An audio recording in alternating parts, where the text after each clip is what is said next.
ছাতাবাজের হাত শক্ত করে ধরে ফেলব, তারপরে সিন্ডিকেট ভেঙে চুরমার করে দেব। কোথাও কোনো সিন্ডিকেটের অস্তিত্ব রাখা হবে না। 18 কোটি মানুষের বিজয় চাই। 18 কোটি মানুষ মুক্ত হলে আমরাও মুক্ত। 18 কোটি মানুষ যদি দালাল একেবারেই বিপজ্জনক পজিশনে পড়ে যায়, আমরাও বিপজ্জনক পজিশনে পড়ে যাব। ভোট কয়টা? একটা হা অথবা না, তাই না? হা অর্থ হচ্ছে আজাদি, না অর্থ হচ্ছে গুলামি। এবার বলুন, গুলামি না আজাদি?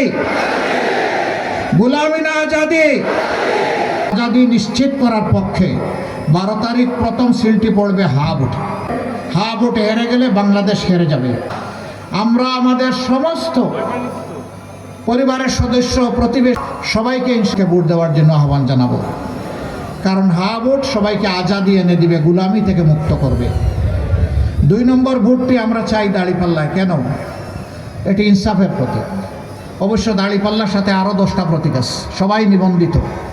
যাকে যেখানে দেওয়া হয়েছে প্রতীক হাতে তুলে আমরা সবাই জান প্রাণ দিয়ে তাদের পক্ষে বাংলাদেশ চাই না। অতীতের কাসুন্দি শুনতে চাই না। যে কাসুন্দি গেয়ে গিয়ে বাংলাদেশকে ধ্বংস করা হয়েছে, ওই আওয়াজ আর আমাদের কান সহ্য করে না। এখন আমাদের যুবকরা, আমাদের মায়েরা, আমাদের শিশুরা ভবিষ্যতের স্বপ্ন দেখে এই দেশটি কেমনে মাথা উঁচু করে বুক ফুলিয়ে বিশ্বের দরবারে দাঁড়াবে, সেই স্বপ্ন দেখে।